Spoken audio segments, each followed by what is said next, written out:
नमस्कार प्रेक्षकांनो, आज आपण पाहणार आहोत तू ही रे माझा मित्र ह्या मालिकेचा रिव्ह्यू. प्रेक्षकांनो, आजच्या रिव्ह्यूमध्ये आपण पाहणार आहोत अर्णवने आता अर्जंटली ईश्वरीला ऑफिसमध्ये बोलवलेलं असतं. तेव्हा आता ईश्वरी तिचं काम सोडून इतक्या रात्री सरांनी का बोलवलंय ह्याच विचारात निघालेली असते. रात्र असून सुद्धा अर्णवचं खूप महत्त्वाचं काम आहे आणि ते मी करणार असं समजून नम्रताला सांगून ईश्वरी घराबाहेर पडलेली असते.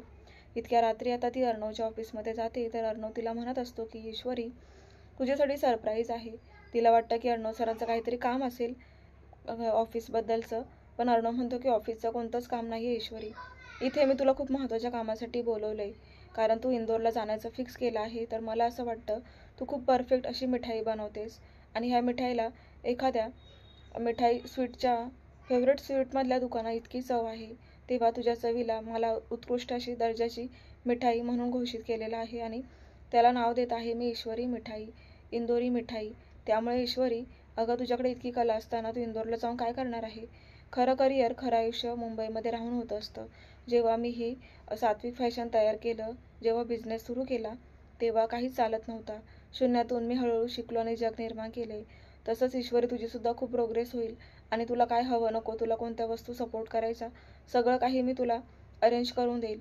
त्यामुळे माझा तुला भरपूर सपोर्ट आहे. आणि मग तू आता तयार आहेस का, असं आता अर्णव तिला म्हणतो. मग ती विचार करते की अर्णव सर जर मला इतका सपोर्ट करताय आणि मला सगळ्या वस्तूंची सुद्धा ते जे काही हवं नको ते सगळं पाहणार असतील तर मला काहीच हरकत नाही आहे. मग मला हा बिझनेस करायला मी तयार आहे.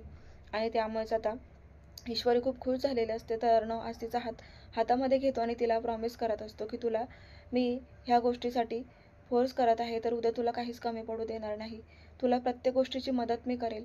त्यामुळे ईश्वरीला आता एक प्रकारे सपोर्ट आणि एक प्रकारे आपले म्हणजे गरज भागवणारा माणूस मिळालेला असतो. आणि त्यामुळे ती विचार करते की इंदोरला जाऊन माझं जर करिअर होणार नसेल आणि इथेच जर मला फायदा होणार असेल तर माझी आईसुद्धा मला इथे थांबवायला काहीच हरकत करणार नाही. त्यामुळेच ती ठरवते की ठीक आहे सर, तुम्ही जे म्हणताय की ईश्वरी मिठाई, त्यासाठी मी तयार झाली आहे. मग अर्णव लगेच तिची वेबसाईट पण बनवतो आणि म्हणतो की बघ आता ह्या वेबसाईटवरून तुला फक्त एका क्लिकवरती भरपूर अशा ऑर्डर मिळणार आहे. तुला कुठेही जायची गरज नाही आहे. आणि ह्या ऑर्डर फक्त आलेल्या ऑर्डर तू बनवायची आणि पूर्ण करून डिलिव्हरीसाठी सुद्धा मी तुला सपोर्ट करणार आहे. गाडी, सगळ्या वस्तूसुद्धा मी देणार आहे. त्यामुळे ईश्वरीला खूप आनंद झालेला असतो. तर दुसरीकडे आता ईश्वरीला घरी जायचं असतं, कारण त्यांचं सगळं काही बोलणं झालेलं असतं. आणि मग आता ईश्वरीला घरी जायचं असतं तर अर्णव म्हणतो की मी सुद्धा घरीच चाललोय, सो मी तुम्हाला ड्रॉप करतो. तेव्हा ईश्वरी आणि अर्णव दोघंही एकाच गाडीमधून जात असताना दोघांचीही नजर एकसारखी एकमेकांकडे टक लावून बघत असते. आता कुठेतरी यांच्या प्रेमाला सुद्धा सुरुवात झालेली आपण पाहणार आहोत प्रेक्षकांनो. कारण अर्णवला आता जरी ईश्वरीबद्दल एक मैत्रीचं नातं असलं तरी मनात तो खूप काही मानायला लागलंय तिला. तिचा स्वभाव, तिचं ते रुसणं, तिची ती बडबड, आता हे अर्णवला आवडू लागलंय. आणि ईश्वरीला सुद्धा अर्णवचा खरेपणा, तो एका बाजूने चिडतो आणि दुसऱ्या बाजूने गरिबांना मदत करतो. एका बाजूने तो स्वार्थी वाटतो तर दुसऱ्या बाजूने मनमोकळेपणाने देणगीच्या बहाण्याने कर्ज फेडतो. अशा प्रत्येक गोष्टी तिला क्लिक झालेल्या असतात आणि म्हणूनच तिला समजलेलं असतं की मी ज्याला भडकूचन समजत होती त्याला खूप माया आहे, त्याच्यामध्ये खूप प्रेमाची ऊब आहे, असं तिला आता जाणवू लागलेलं असतं. कारण कोण कुठला तो माझा बॉस आणि मी थर्ड क्लास लो लेवलची मुलगी, तरीसुद्धा माझ्यासाठी सरांनी माझं कर्ज तर माफ केलंच, पण आज मला बिझनेसपर्यंत नेण्यासाठीची सुद्धा स्वप्न ह्या सरांनी मला दाखवली, असं तिला वाटू लागतं. आता ती गाडीमधून उतरते तेव्हा पुन्हा आता अर्णव तिला हात मिळवतो आणि पुढे जायला लावतो. जेव्हा ते ईश्वरी पुढे जात असते त्याच वेळेला राकेश समोरच उभा असतो. आता हा राकेश जरा स्वप्नामध्ये गुंग होतो आणि त्याला असं वाटतं की त्याने अचानक आता आलेल्या ईश्वरीचा हात पकडलाय आणि असं म्हणत असतो की ईश्वरी, मी तुला खूप मिस केलं. अगं मी नागपूरला होतो कामानिमित्त, त्यामुळे तू मला दिसलीच नाही आणि माझा जीव खूप कासावीस व्हायला लागला. मला इतर मुलींप्रमाणे तुझ्यात काहीतरी वेगळं दिसलंय. तुझा तो गोडपणा मला खूप आवडतो, तुझ्या बोलण्यातला गोडवा. अगं मी तुला माझं तुला इम्प्रेशन आहे, कारण मी तुझ्या प्रेमात पडलोय आणि मला सतत तुझी आठवण येत असते. तेव्हा तो हात हातात घेतो आणि म्हणतो की माझी होशील का? तेव्हा ईश्वरीला खूप राग आलेला असतो. ती म्हणते की सर, तुम्ही हे काय म्हणताय? काय चाललंय काय तुमचं? आणि मग तेव्हा आता ईश्वरी म्हणते, हॅलो सर, मी तुमच्याशी बोलते, तुम्ही कधी आलात? मग आता हा राकेश भानावर येतो आणि त्याला आठवतं की असं काहीच घडलेलं नाहीये, हे स्वप्न होतं. कारण त्याच्या मनात जे काही चाललेलं आहे त्यामुळे त्याचं मनसुद्धा आता त्याला खायला लागले, सगळं काही त्याला ईश्वरी दिसायला लागली. आणि मग आता तो घरात जातो आणि जे आता राकेशला म्हणतात की राकेश जी आलेत का तुम्ही? नाही म्हणजे तुम्ही नागपूरला होतात ना? तेव्हा राकेश सांगतो की हो मला असं जावं लागतं, कारण मी समाजसेवा करतो ना. काल मी वृद्धाश्रमात मुक्कामी होतो, तिकडे मला एक जोडपं भेटलं, त्यांना मी मदत करून आलोय. त्यामुळे मला वाढदिवसाला पण यायला जमलं नाही ना. भावाचा वाढदिवस कोणी मिस करतं का? पण नाही ना माझ्या नशिबात, कारण कोर्टाची कामं करून मी समाजसेवा करतो, त्यामुळे माझं पूर्ण शेड्यूल हे बिझीच असतं. असं आता हा काहीतरी गोल गोल फिरवत असतो त्या जयवंताला आणि सुप्रियाला, आणि त्यांचा खरंच विश्वास बसतो. तर इकडे आता ही ईश्वरी घरामध्ये येते आणि घरामध्ये आल्यावरती आता लगेच सुप्रिया आणि नम्रता आणि जयवंतांचं बोलणं ती ऐकते की ते आता तयारीला लागलेले आहे. ते असं म्हणत असतात की आपल्याला थोड्याच दिवसात इंदोरला जायचं आहे आणि म्हणूनच सगळे अशा तयारीला लागलेले असतात. त्याच वेळेला ईश्वरी म्हणते की थांबा एक मिनटं. मग आता ईश्वरी घरात येते आणि म्हणते की तुम्ही जी काही तयारी करताय ना, तर मी काय म्हणते तयारी करू नका. मग आता ती अर्णवचं आणि ईश्वरीचं ऑफिसमध्ये जे काही बोलणं झालेलं असतं ते आता सांगू लागते की अर्णव सरांनी माझ्या नावाची कंपनी सुरू केली आहे, म्हणजे एक बिझनेस मिठाईचा, आणि ह्या बिझनेसमध्ये आपल्याला खूप प्रॉफिट होणार आहे, कारण आपण एका दिवसात 700 बॉक्सची ऑर्डर पूर्ण केल्यामुळे सरांना कळून गेले की आपण खूप काही करू शकतो. आणि आपल्या मिठाईला त्यांनी उच्च दर्जाचा मान्यतासुद्धा दिली आहे. त्यामुळे त्यांनी माझी वेबसाईट बनवली आहे आणि आपल्याला मिठाईच्या ऑर्डर अशा घरी बसूनसुद्धा येऊ शकतात, कारण सरांनी ती वेबसाईट माझ्यासाठी ओपन केली आहे आणि क्लाउड पण तयार केलेले आहेत. त्यामुळेच आपल्याला एका क्लिकवरती मिठाईच्या ऑर्डरसुद्धा मिळणार आहेत. मग असं म्हटल्यावर सुप्रिया आणि नम्रता जेव्हा त्यांना खूपच आनंद होतो. त्या म्हणतात की हे बघ, शेवटी विषय आपल्या करिअरचा असतो. म्हणजे सर तुम्हाला जे काही सपोर्ट करताय त्यामुळे नक्कीच तुझी प्रोग्रेस होणार आहे ईश्वरी. अगं तू काही कमी नाही आहे, तुझ्यात सगळं असं बळ आहे. तेव्हा एका दिवसात खराब झालेली मिठाई बाजूला ठेवून पुन्हा त्याच रात्री नव्याने 700 बॉक्सची मिठाईची ऑर्डर पूर्ण केल्यामुळे सर तुझ्यावर खुश झाले असतील. आणि बघ ना गं, कोण कुठला तो माणूस तुझ्यासाठी किती जीव काढतोय ना. खरंच असावे लोक तर असे माणुसकी असलेले. तेव्हा आता आपली परिस्थिती नक्की सुधारेल मुंबईला राहून. म्हणून आपण आता मुंबईतच राहणार आहोत, आपण कायम इकडेच वास्तव्य करायचं, असं ईश्वरी आता नम्रताला सांगू लागते आणि सुप्रियाला. तेव्हा सुप्रियाला खूप आनंद झालेला असतो. ती म्हणते की अरे वा, मग तर चांगलंच आहे, कारण आपल्यात जी कला आहे ती साध्य करायला काय हरकत आहे. आणि अर्णव सर एवढे मोठे बॉस असताना पण त्यांना आपली मिठाई गेस्टसाठी त्यांनी निवडली आणि गेस्टसुद्धा खूप खुश झाले. तेव्हाच त्यांनी तुला ठरवलं ईश्वरी. अगं मग काय वाईट आहे, चांगलं तर आहे ना. तर दुसरीकडे आता अंजली आणि आकाश दोघं बसलेले असतात आणि त्यांचा आता विषय चालू असतो ईश्वरीबद्दल, कारण ईश्वरी ही म्हणजे ईश्वरीबद्दल अर्णवला आता जरा जास्तच आठवण यायला लागली असं ते चिडवत असतात. मग अर्णव हा घरी असतो आणि अर्णव म्हणतो की काय गं ताई, तू कशाला मला चिडवतेस, आता काय झालं. तेव्हा मला ईश्वरीने कॉल केला होता, तू ऑफिसमध्ये तिला भेटलास ना. ते सांगत होती ती मिठाईचं की त्या सरांना मिठाई खूप आवडली आणि काय तर म्हणे ती बिझनेस चालू करणार आहे. तू तिला सपोर्ट केलास ना अर्णव.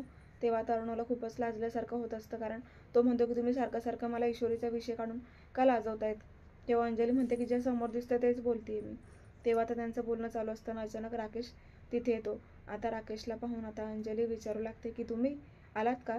नाही म्हणजे कसं झालं तुमचं तिकडचं आश्रमातलं जे काही तुमचा समाजसेवा होती ती झाली का करून. तेव्हा राकेश म्हणतो की हो. आणि काय गं, वाढदिवस चांगला सेलिब्रेट झाला ना इकडे, का मी नव्हतो म्हणून झालाच नाही. तेव्हा अंजली म्हणते की वाढदिवस तर होणार ना, तुम्हाला म्हटलं एक दिवस थांबा तर तुम्ही कसले थांबताय. मग केलं आमचं आम्हीच. तेव्हा खूप मजा आली, खूप छान असा बर्थडेचं सेलिब्रेशन झालं. आणि मग आता अंजली सांगू लागते की अहो तुम्ही मला काय सांगून गेला होता की एक दिवसात परत येणार, मग तुम्ही आत्ता येताय, ही वेळ कोणती आहे, तुम्ही इतका वेळ का लावतात. कारण मी आश्रमामध्ये काल कॉल केला होता, तुम्ही व्हिडिओ पाठवली होती ना अर्णवला त्या आश्रमातली, तुम्ही ज्या लोकांना समाजसेवा केली त्यांनाच मी कॉल केला होता. तेव्हा ते असं म्हणाले की राजेश नावाचा कोणताही माणूस इथे आला नाही. मला तर धक्काच बसला की काल तुम्ही व्हिडिओ कॉल केला, ते लोकांना दाखवलं आणि ते लोक आज तुमची ओळखसुद्धा विसरून गेलेत, हे कसं शक्य आहे. तेव्हा तर अर्णवला इथे राकेशला धक्काच बसलेला असतो, कारण त्याला असं वाटतं की अंजलीने एवढी हिंमत केली, आज डायरेक्ट त्या आश्रममध्ये कॉल केला, त्या लोकांनी असं सांगितलं की मी तिथे आलोच नव्हतो. तेव्हा तर राकेशला भीती वाटते, पण लगेच आता तो नॉर्मल होत म्हणतो की अगं अंजली, तुला माहिती आहे ना ते आश्रम किती मोठं आहे, ते रोजचे लाखो लोक तिथे येतात, तेव्हा माझं नाव कोणाच्या लक्षात राहील बरं. किती मोठा स्टाफ आहे तो, तू नक्की कोणाला कॉल केला होतास. अगं अंजली, मी होतो ना कॉल करायला, तू मला कॉल करायचा ना. तेव्हा अंजली म्हणते की तुमचा फोन लागेल तेव्हा ना. मग आता अर्णव म्हणतो, राकेश म्हणतो सॉरी सॉरी अंजली, अगं एवढं घाई गडबडीमध्ये मी त्या गर्दीमध्ये कुठे हरवलं होतं ना माझं मला समजलं नाही, त्यामुळे मोबाईलकडे लक्षच गेलं नाही माझं. मग आता अंजली म्हणते ठीक आहे चला राहू द्या, तर तुम्ही समाजसेवाच करत आहात तर मग मी तरी काय बोलणार ना. असं म्हणून अंजली आणि राकेश दोघंही रूममध्ये निघून जातात. तर इकडे आता राकेश लॅपटॉप उघडतो आणि ईश्वरीचा तो मिठाईवरचाच फोटो पाहू लागतो एकटक. त्याच वेळेला आकाश तिथे येतो आणि हळूच येऊन बसतो. त्याला बघायचं असतं की आता पुढे दादा काय करतोय ते. आणि अर्णव नेमकं लॅपटॉपमध्ये एकटक आता झूम करून ईश्वरीचाच फोटो पाहू लागतो. त्यावेळेला आकाशला समजलेलं असतं की अर्णव आजकाल खूपच ईश्वरीला मिस करत आहे. तेव्हा आता अर्णव पटकन आवाज देतो. तर अर्णव आता आकाशने आवाज दिल्यामुळे अर्णव जरा घाबरतो आणि पटकन लॅपटॉप बंद करून टाकतो. त्याच वेळेला अंजली पण तिथे आलेली असते आणि आकाश आता अर्णवला म्हणत असतो की काय रे दादा, आजकाल तू कुठे गुंतत चाललाय? नाही म्हणजे तुझं लक्ष नसतं आजकाल. मला येऊन किती वेळ झाला सांग बरं. आता असं म्हटल्यावरती अर्णवला आठवतच नसतं की आकाशने मला कधी आवाज दिला, कारण तो पूर्णपणे भान हरपून फक्त ईश्वरीला मिस करत असतो. आणि आकाशला सुद्धा आता हे जाणवं लागलंय की अर्णव हा ईश्वरीसाठी खूप काही करतोय. ह्या बिझनेस मागे पण दादाचा हात आहे आणि ईश्वरीची प्रगती व्हावी, ईश्वरीला कुठेतरी हातभार लागावा म्हणून दादा खूप प्रयत्न करतो, हे सुद्धा आता आकाशच्या लक्षात आलेलं असतं. मग अंजली पण आता अर्णवला चिडवू लागते की आजकाल तुला एकटं राहायला खूप आवडतं ना, कारण तू एकटा नसतोस, तुझ्या मनामध्ये ईश्वरीच्या आठवणी असतात ना, त्यामुळे आजकाल घरात तुला कोणाशी बोलायचं पण नसतं, बरोबर ना अर्णव? तेव्हा अर्णव म्हणतो की तुमच्या दोघांचं काय रे सारखं ईश्वरी ईश्वरी, मी कुठे तिला मिस करतोय, मी तिचं नाव तरी घेतोय का? अंजली म्हणते बस झालं. अरे दादा, तू नाही पण बोललास ना तरी तुझ्या मनात आत्ता काय चालू आहे ना हे आम्हाला माहीत आहे. तेव्हा म्हणून तर ईश्वरीचा फोटो पाहतोय ना तू, असं म्हणून आता अर्णव खूपच आता गिल्टी फील होत असतं त्याला. तर पुढे आता मामा ज्या ठिकाणचा व्हिडिओ होता आश्रमातला, ते नक्की खरं आहे की खोटं आहे हे पाहण्यासाठी डायरेक्ट आता नागपूरला गेलेले असतात. कारण तिथे ते जोडपं, ते स्टॉलमधलं जोडपं काकांनी ओळखलेलं असतं. तेव्हा काकांना धक्काच बसतो, कारण हा व्हिडिओ राकेशने असं सांगितलं की तो एका आश्रमामध्ये उभा आहे आणि त्याने एका जोडप्याला म्हणजे समाजसेवेतून काही निधी दिलेला आहे, बरोबर. मग आता हे जोडपं इथे स्टॉलवर काय करते, तेव्हा आता काका पूर्ण त्यांचा व्हिडिओ काढून त्यांची इन्क्वायरी करून सगळं काही माहिती काढून घेतात. तेव्हा आता काकांना बऱ्याच सत्य गोष्टी समजलेल्या असतात की राकेशचं खरं रूप आणि खोटं रूप हे दोन्ही आता समोर आलेलं असतं. त्यामुळे तो विचार करतो की आता हा व्हिडिओ थेट मी अर्णवकडे घेऊन जाणार, कारण अर्णवला पण कळायला पाहिजे की त्याची बहीण कुठेतरी फसल्या गेली आहे. हा माणूस किती नीच आहे, किती विकृत आहे हे आता मी अर्णवला दाखवणार, असं म्हणून मामाने तो आता त्या म्हातारीचा व्हिडिओ काढलेला असतो. आणि तो व्हिडिओ घेऊन मामा घरी येतात. तेव्हा ते अर्णवला भेटण्याची वाट पाहू लागतात आणि अर्णवला बाजूला घेऊन जातात आणि म्हणतात की अर्णव, तुझा फार विश्वास आहे ना तुझ्या दाजीवरती. तुझा दाजी काल कुठे गेला होता? आश्रमात ना? कोणतं ते नागपूरचं आश्रम का? अच्छा, नाही मी गेलो होतो ना. ते जोडपं आश्रमात राहतं का अर्णव? तो अर्णव म्हणतो की हो, व्हिडिओमध्ये तर ते आश्रमातच दिसत होते ना. राकेश दाजींनी आश्रमामधून कॉल केला होता. तर मग मामा म्हणतात की अच्छा हो का, बरं ठीक आहे, हा व्हिडिओ बघ जरा.